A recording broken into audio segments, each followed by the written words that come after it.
there's resources out there from successful people that have done it before that you can obtain. Absolutely. And like the old saying, like imitation is the highest form of flattery. Like, just copy someone first. Absolutely. Just duplicate what you did until you learn it, and then maybe try to change it. Don't change it at first.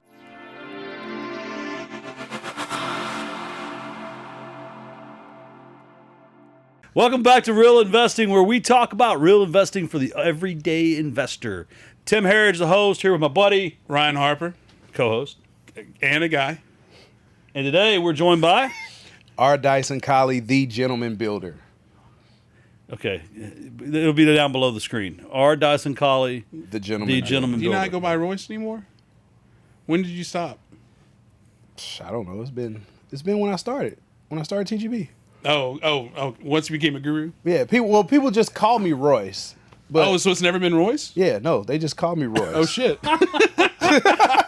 Yeah. So when I answer the phone, hey, it's our Dyson. How may I help you? Whoops. People just call me Royce. Well, secret's out of the bag now. Yeah, They're it's gonna out. call you Yeah, they Royce. call me whatever they want. Well, thank you for being here. Yeah, thank you. I apologize for my tardiness. Hey, no It's problem. very unmilitaristic of me. The reality is, he was just in the truck. He just wanted to Listen, He wanted to big dog it. Be like, I'm the last in the you gave me room. time to eat, man. so How I'm long good. will they wait for me Yeah.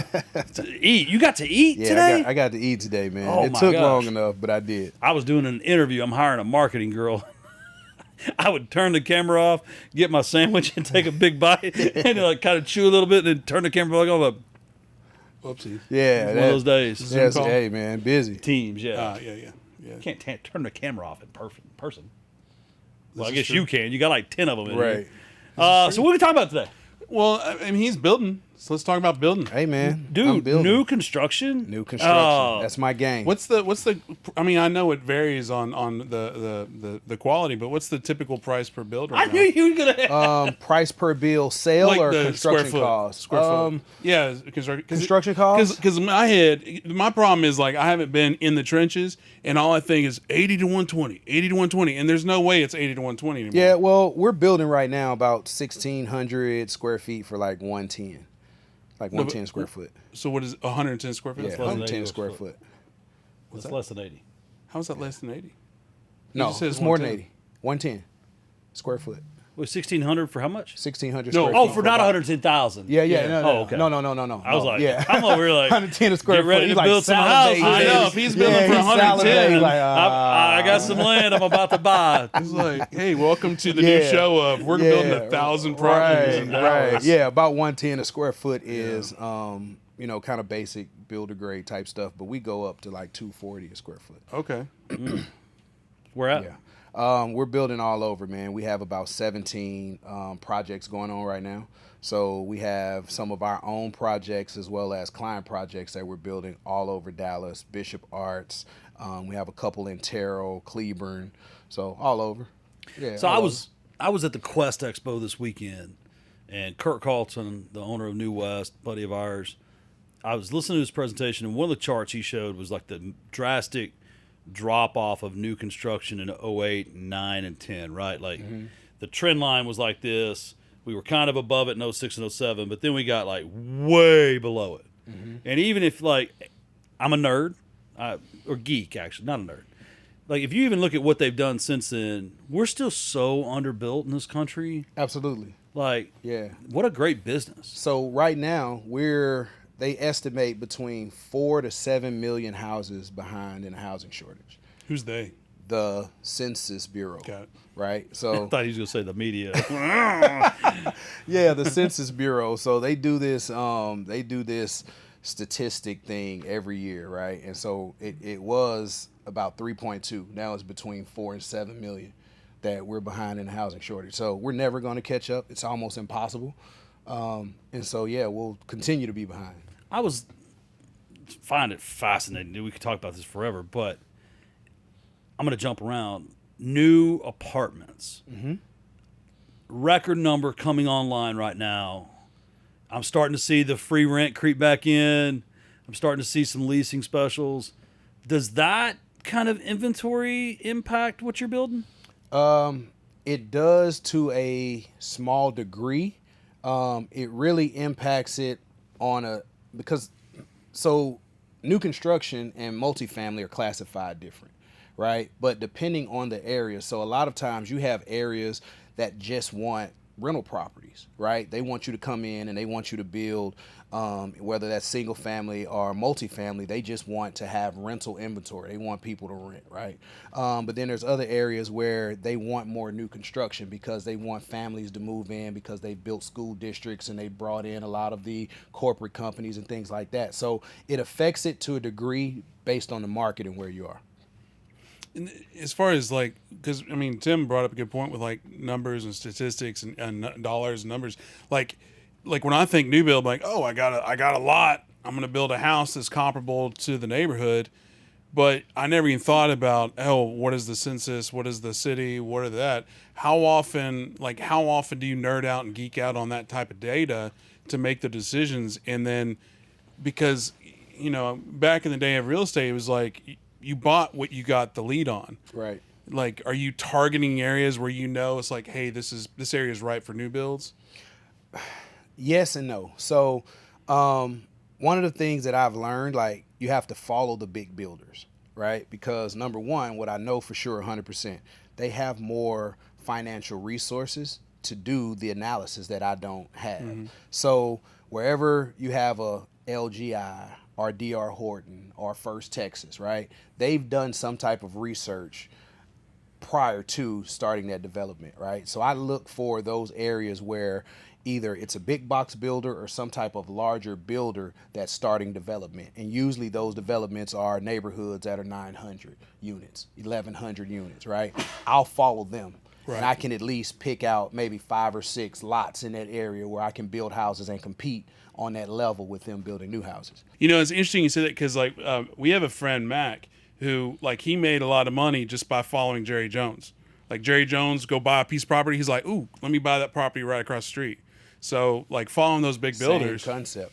That's the way to do it. Yeah. There are a lot of times where we'll just go find available land or available lots. That works as well. Like we do that more often than following the big builders. But I've built a lot in Greenville. When I first started building in Greenville, Texas, Scott Ellis Homes was building an 1,100 unit subdivision. LGI was building 900, right? I started buying lots in Greenville, ended up building, 15 or so houses in Greenville. Now the market has shifted. Some of those same houses are still on the market. I have a couple down there myself on the market. And so now I'm looking for other areas where they're going to be underdeveloped now, but the big builders are going there to start doing more development. So it works. I loan money to investors. We do ground up construction loans. And one of the big requirements is you have to have a couple under your belt, or you have to have a true partner that's a builder or has experience. Mm-hmm. And the other day in this DFW Facebook community, somebody was posting, looking for a lender that doesn't require experience. I saw it. I've been flipping for years and have done even major rehabs. I saw that. I built houses, grew up, my stepdad was a builder. I've framed houses, roofed houses, I got you. Right. Talk to the audience about, because there's a lot of people out there thinking, oh, well, new construction's hot. Oh, I'm sure I could do that. Why don't you talk to the audience about the nuances and the differences you found between new construction and maybe even a flipper that does major rehabs? Right. So what people don't understand about new construction is, right? So myself personally, just speaking about me, I teach 14 phases of new construction, right? But in between each of those phases, I have another 100 micro phases that have to take place before I can get to the next phase. So most people think, oh, I look at a slab, it's just some concrete. We're just going to pour some concrete. Now we're good to go. No, there are certain guidelines that have to be required and followed based on building code that will make sure that foundation is laid properly. Let's stop there. Okay. As a new home builder in Texas, how long is the warranty? 10 years. Well, you have what's called a 1-2-10. So you have a 1-year warranty, 2-year structural, 2-year mechanical, and then 10-year structural. They just changed the law to drop that 10 to 6. So to answer your question, you got about 6 years on your structural. Right. And so I'm going to stick on the foundation because, hey, the foundations, like in all business, is the most important thing. Absolutely. Because you go out and you're used to flipping and maybe posting in that same Facebook group looking for the cheapest guy you can get to pour a driveway on a flip. We all know that the rebar in that driveway is not done properly. Or there. Or there. Or there. Or there. And in a new home slab, if it's not done properly, you can set yourself up for bankruptcy, really. Oh, yeah. That could be your first and last house. Yeah. Yeah. Well, On the first and last phase. On the first and last well, phase. I think also it's like when you're doing rehabs, it's first of all, I'm not a lawyer, I'm not a flipper, I'm just a guy talking into a microphone. Do you get a permit? You do get a permit. The answer is yes. Let's say you that. definitely get a permit. To get but a permit. most flippers are like, well, if I get caught. if you get caught, yeah. But when you're talking about new build, there's so much nuance in the red tape and like, hey, you don't just get to buy it and immediately start working on it. Right. You have to buy it and then the plans and then all that stuff. Right. So I think that right there is a huge culture shift between a flipper and a builder because the flipper is like, maybe you get a permit, maybe you don't. Let me tell you where I experienced this recently. In Rockwall. Okay. More than, I would say, 80-90% of the permits in Rockwall are new construction.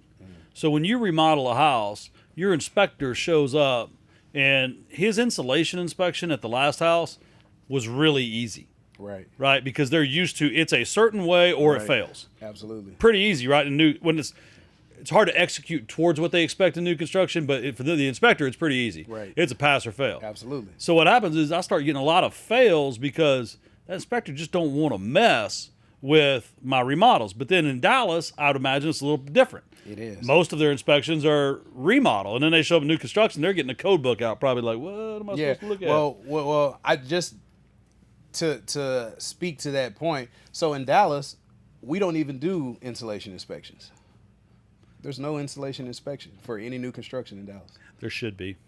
But I get your point. Like, yes, there are times where you're flipping, right? And that difference causes your delay or stalling project because the inspector can come out on a house that he has to inspect insulation and see that it's R13 in a 2x4 stud wall and say, hey, they're good. Yeah. And then he turns back around. Where in a flip, they have to measure if it's the right insulation and if it's the thermal imager and all of that type of stuff to see if there's any leaks behind there because it's an older house. So, yeah, that's a lot of stuff, man. There's a lot of stuff. So what else is different? If there's someone out there wanting to make that transition, maybe like 3 or 4 more things that are kind of jump off the paper at you that are super different. Well, so part of the frame. So let me start. Let's go back, right? I won't interrupt you this time. No. The foundation, man, is probably the most detailed and the most important, right? Because you have individuals that can create a foundation plan that do not have to be licensed. So, example, the city of Dallas, right? The city of Dallas does not require a stamped engineer to submit for a permit. Other cities, they do, which means I have to have somebody that has a license to stamp it before I turn it in. In Dallas, you do not. So that means I could hire you, Tim. No knock to you. You may not have the experience to create me a foundation plan properly. I'm just going to hire someone on Fiverr and just spin it out to you. Who cares? Absolutely, right? We're going to have red and blue foundation lines and everything going through the paper. It's going to look cute, but it's not going to be structurally sound enough. No one double-checked my work. Absolutely. Nobody double-checked it. But if we go to pour that foundation, nobody is going to say that's wrong because they don't require it. So that's the first and foremost thing. Like, your foundation is probably the most important. But then you have your things like your mechanicals, which are also important. Like, once you get to the interior finishes, you have experience flipping, right? So once you get to where you're putting in floors, all of your cute stuff, right? Then that's just a flip at that point. But the things that need to take place before you get there, that's where all the important stuff comes in. So would you say, like, if I'm hearing correctly, the foundation, the plumbing, and the utilities, that the foundation of everything is the most important part Absolutely. Because 100%. once you've got that, then it, like you said, it's just a flip. Can't Absolutely. redo that one. Hey, listen, man, you cannot. It's going to be real hard for you to pull up 80 yards of concrete Right. and rebar, 24 inches below the ground. Because the plumbing's coming with it, Absolutely, too. everything in And the the ground's gas. coming with it. So it's going to be really hard, and it's going to be really expensive. Why don't we do more pier and beam? Why? Because I know, like in Texas, some are pier, the older ones pier and beam, and then there's slab. And then everybody like from north comes out. They're like, why has everybody got slabs? Well, to answer that question in short, pier and beam can be just as expensive as slabs. So we have a house in the historic district in South Dallas on Havana Street. We have 48 piers that had to be poured, plus your exterior wall on that pier and beam house. Well, it cost us almost 25 grand. That's just as expensive as if we had poured a slab. But we had to because that was a requirement in historic district. So depending on the size of the house and how many piers you need, it could be just as expensive or even more expensive to do pier and beam. Because people think it's just wood under the house, but now you got all this pressure treated lumber that the lengths right now are still hard to get. Absolutely. I mean, concrete's cheaper, man. They're making plenty of that. Yep. So Make it down the street. There's a lot for a pier and beam. So you have to have your piers, then you have to have your beams that connect, sit on top of those piers. Then you have to have your subfloor. Well, that alone, our labor cost on subfloor is like $9 grand. So, and we're talking just So it's all about economics. absolutely, it's all economics. Because even all though economics. everybody in North Texas bitches and moans about how, if I don't water my, because I don't think people in the Foundation North and all realize that, that yeah. you have to water your house. Absolutely. Water your house. What does that mean? And if you are watching somewhere else, it's just because the ground.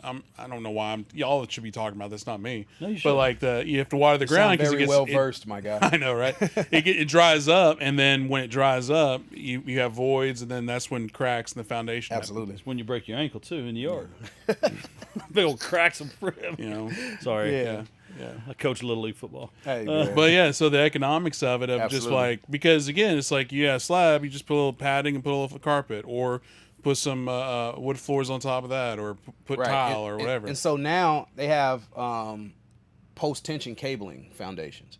So What's that? So that's where instead of rebar inside the concrete as reinforcements, you have these strands of cabling that can be tensioned after the concrete is poured. So I like these better because if I need to do any repair, I don't have to dig under the foundation to repair it. I call the tensioning company and they come back and they tighten the cables and it compresses the foundation. Sounds like you've built a house or two. Couple. Just a couple. When'd you start building? I started in late 2015. And Why? Why? So I really kind of, I was lucky, right? So let me tell you what happened. So I was in real estate, just started real estate. I was wholesaling, a couple houses, and I used to drop my son off at a daycare, and across the street from the daycare was this empty lot. And I'm like, man, it'd be really nice if I could build a house. So I called a lady using the same wholesaling techniques. I bought it. She was behind on taxes. I bought it. And I was like, you know what? I'm going to build me a house. And I just lucked up on being able to buy it. It was vacant. Nobody wanted it. And I had an investor at the time that was funding my flips that was like, yeah, I'll go into building a house with you. And that was the very first one. So I really just kind of on some, hey, let me see if I can do it. Horror story time. Yeah. Well, before the horror story, like, with real estate flips and whatnot, you're always learning stuff.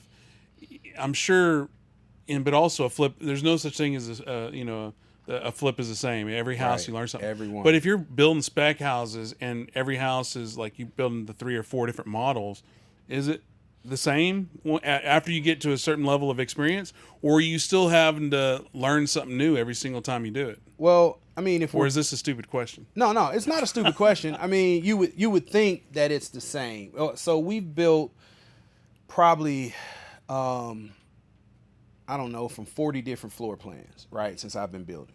Some of those are the same floor plan that we've built before, right? But there are things that occur maybe on this floor plan that it didn't, like the plumber didn't connect all the pipes completely. So whereas I didn't have a leak on the first one, it's the same house, but now some type of human error causes this one to have an issue, right? So we're building it in the same process, but they're never the same because there's always something that can happen regardless, right? It's so usually due to the humans. no construction project is ever the same. So yeah. What'd you do in the Navy? So I started off as a CTO, which was a cryptologic technician operator. Yep. And then they took my rate away, and I went to IT. Then I became a geek. You became a geek after you were a crypto guy? Yeah. I'm pretty sure you already were. You just didn't know it. Yeah, you're probably right. You're probably right. That's why I chose crypto. Thank you for your service. Thank you. You know, obviously, Ron and I have that same connection as well. Thank you, guys. It's an honor. What skill set wait, hang on. Are you successful as a builder? I am. No, I didn't want to presume. Yeah. I would hope I'm successful. I didn't want to presume. Shoot, Tim, I'm sitting here. I'm hoping. Hey, let's just get some jackass off the street for this interview. Well, I'm about to ask him what skill set made him successful as a builder. I thought I'd validate what I'm about to. First question of the podcast: are you full of shit? Right. I saw you build dog houses. Can you come on the podcast? I mean, you got a cool tagline. That's all they require. That's the beginning of the episode right there. That's Are it. you full of shit? Are you what? All right. What skill set do you think, if you had to pick one, has contributed the most to your success as a home builder?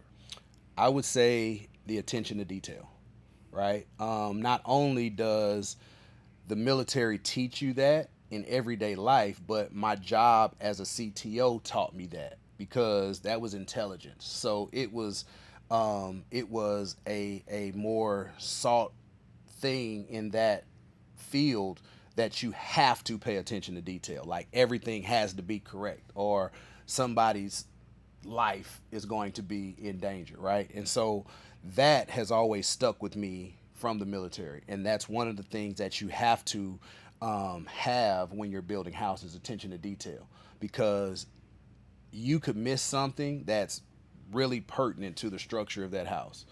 And if you miss it, doesn't mean that the inspector is going to catch it.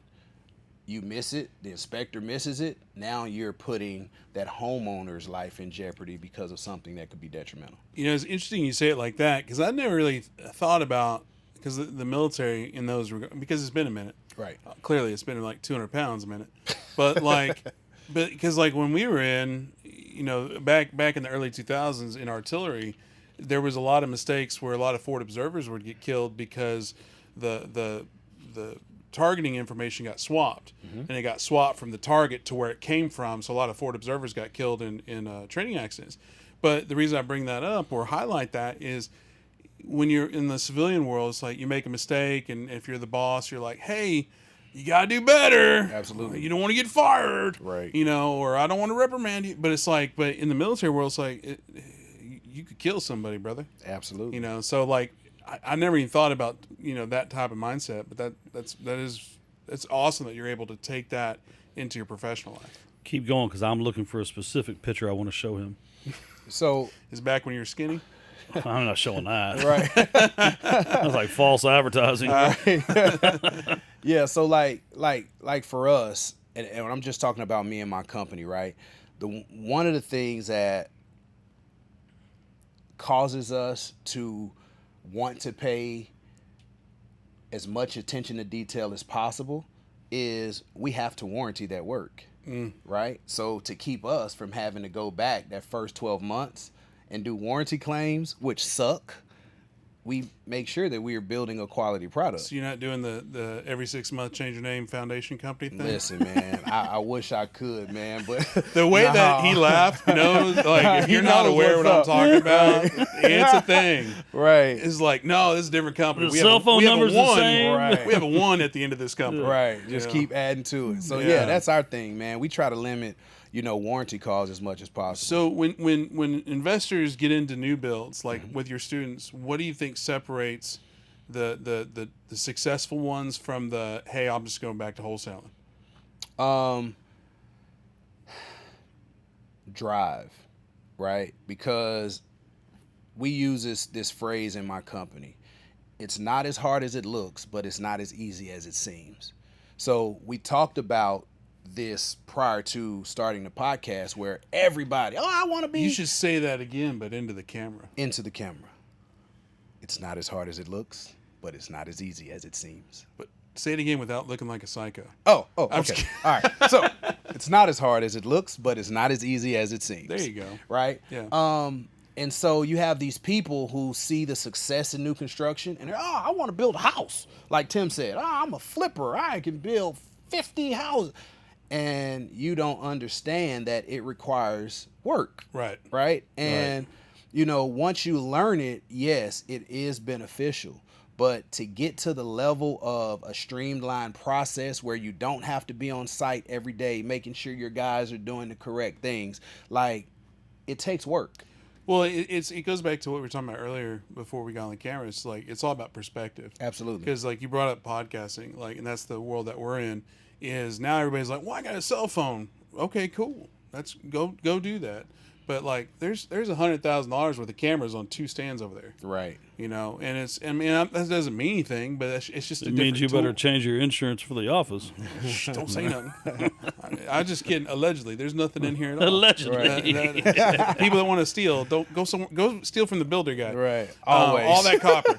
No, but it's all about perspective of what you want to do, because, like I said before, you've got the flipper that's not gonna get the permits, and it's not gonna get grade A work, and you probably have builders that are gonna skimp out on, like, what is foundation nowadays? Is it 18 inches or 24? What's the thick? It depends. So your interior and exterior grade beams can be anywhere from 20 to 36 inches. Okay. So they can go anywhere from 24 to But my 36. point being is, there's always going to be some asshole who's going to skimp on Who's it. going to have a foundation plan that's 36 inches, and because he doesn't want to pay for extra concrete, he digs at 24. Right. Absolutely. Right. Absolutely. Yeah. So there's always a spectrum of quality and then also of knowledge. Yep. But for you, even though what's made you successful is your attention to detail, you would say it's the drive that makes your students successful. Yeah. The ability to just keep going. Yeah.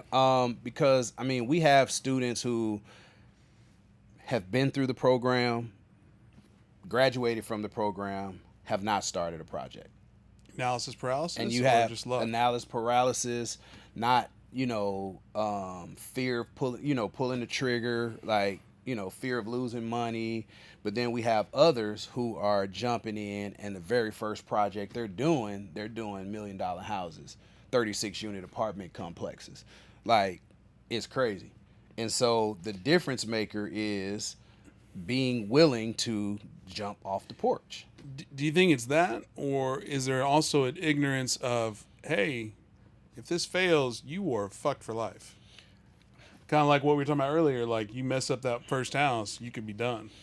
Well, and I'll just speak for my company, right? We're in a position to where we don't let our students fail. As cliche as that sounds, right? We are giving them a turnkey success system for building. So, yes, they could fail, but the possibility of having me be alive and they fail is slim to none. Yeah, but we all have driver licenses. Absolutely. And we were all taught not to go above the speed limit. Mm-hmm. And I got here, and I'm not sure I went below the speed limit. So it's one thing to be taught the right thing and have the support. It's another thing to listen. And that's my point. That's my point. Yeah. Yeah. If they're in a position to where we're giving them instruction and they're not listening to it, then we have no control over that. That's why I can't teach. Because people don't listen. In the Marine Corps, I could teach. Because if you didn't do what I said, Then I could arrest get you. a swift kick in the yeah. Right? We could throw you in the brig, man. Absolutely. But that's the problem. Like, so I want to know how you deal with that, because you got 14 phases Yeah, 14 phases. with that we 100 teach. subphases, Yeah. somewhere. 1,400 steps. Yeah. People are lot of them. stupid. Absolutely. Some of them. Not his students. Not my students. My students are very intelligent. I'd imagine they're dumb as shit. They just got a 1,400 item checklist. They're very intelligent. How do you mitigate the inability of most Americans to be disciplined and accountable to a process? I I can only give them the information, right? I cannot make them go apply the information.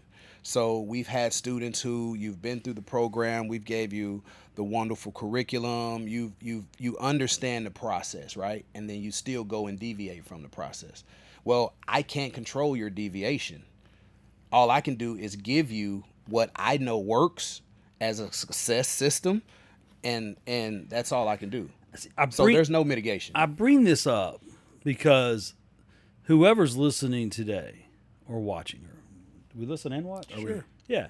Whoever's like watching and listening. consuming this information, Consuming. they have a choice. Mm-hmm.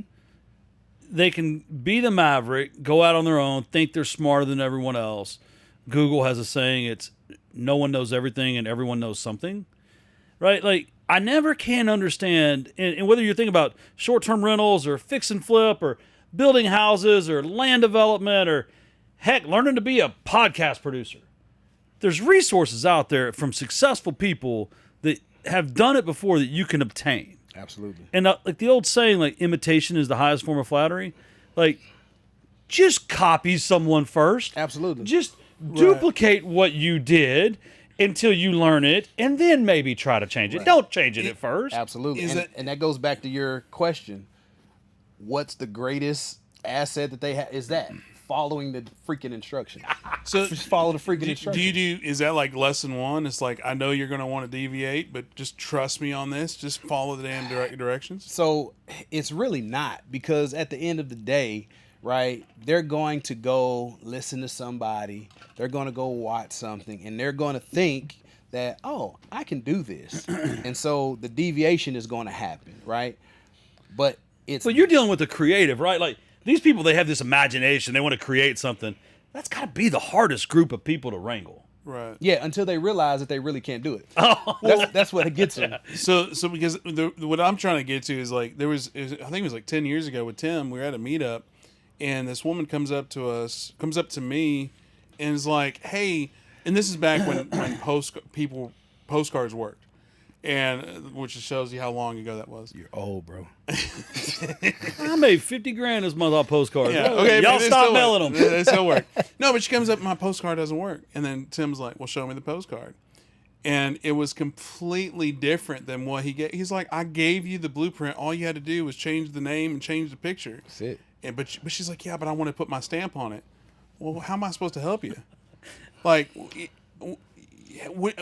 what knowledge base do you have to make a stamp?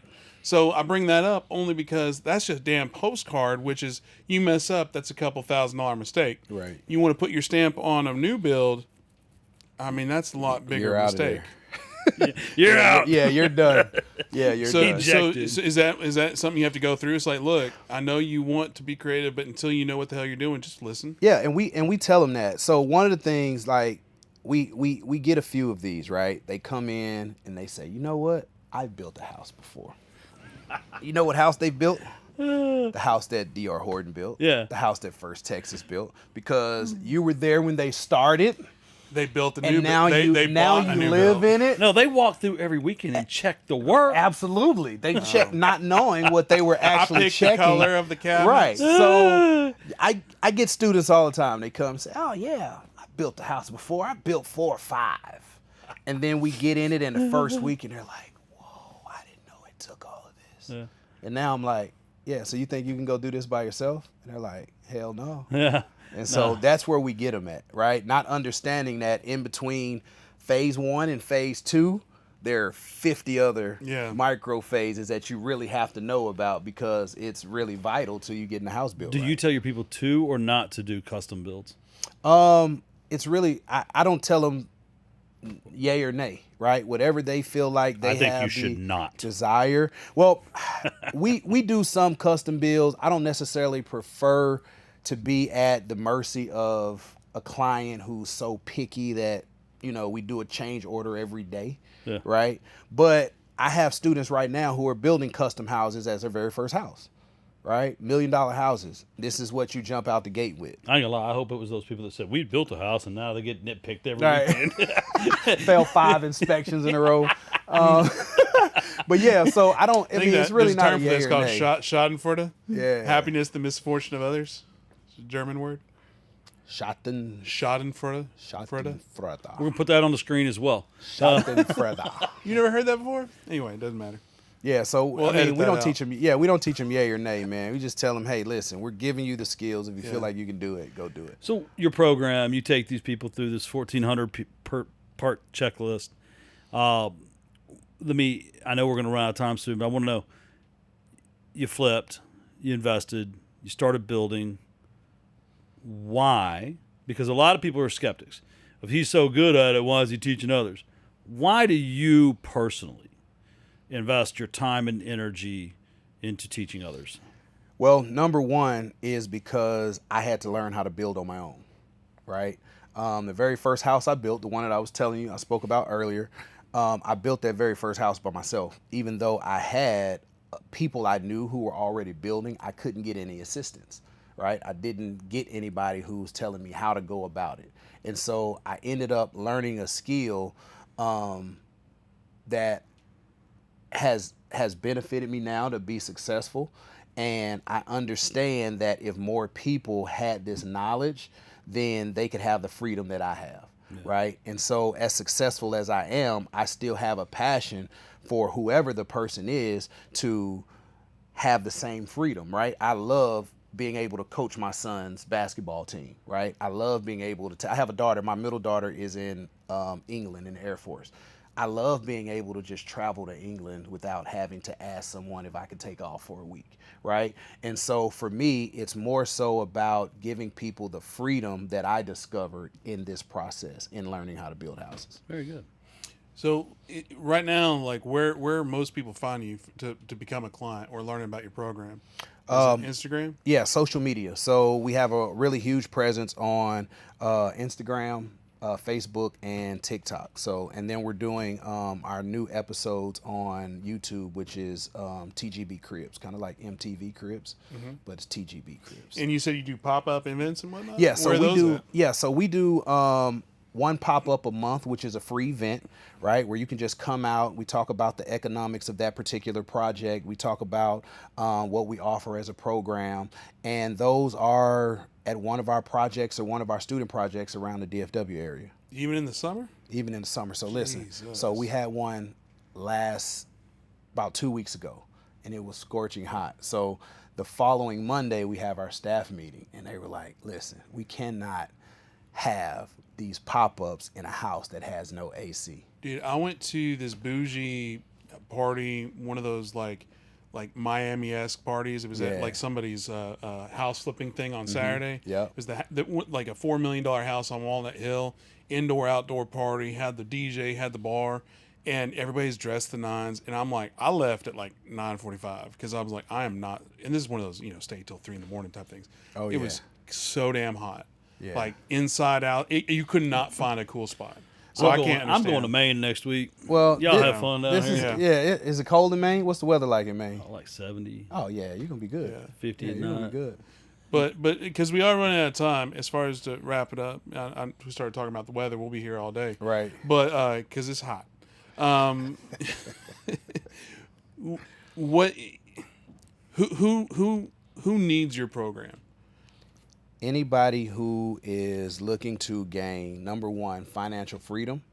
Anybody who has the desire to create generational wealth, and anybody who has the ambition to really change their circumstances, whether they're individuals who don't like their job, they've been there 20 years, they're looking for an exit strategy, they have a retirement, but they want to figure out something after retirement, like anybody, right, who is in those phases of their life. That's who the program is for. I will say something about what you're doing it's not necessarily unique, but it is rare, because it seems like in this business everybody's a wholesaler, and then everybody's a flipper, and then the last 5 years everybody's a multifamily.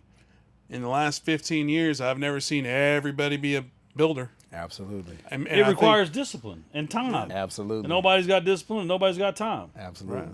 Hey, if I say the land of Oz, what does that make you think of? The Wizard of Oz. Oh, okay. I was Yellow just seeing if brick you were ever road. on the same. The Joint Intel Center on like the boats. Man. That's what we used to call the Jick. It was the land. it was the Okay. land He of looks Oz. young, Yeah. but he already said his daughter was in the Air Force. Yeah.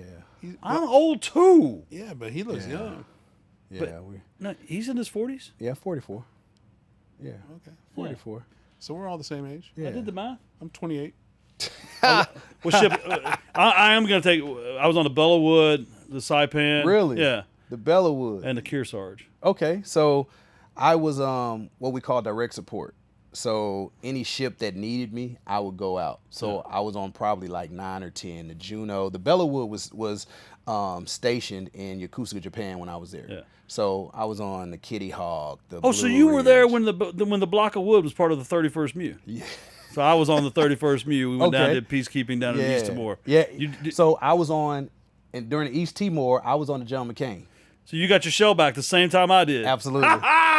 That means that we Yeah. were in a boat formation going to Indonesia Absolutely. together, To blow up stuff. but not together. Right. First time I ever threw up on a helicopter. But that's on the next show. I was never on a boat.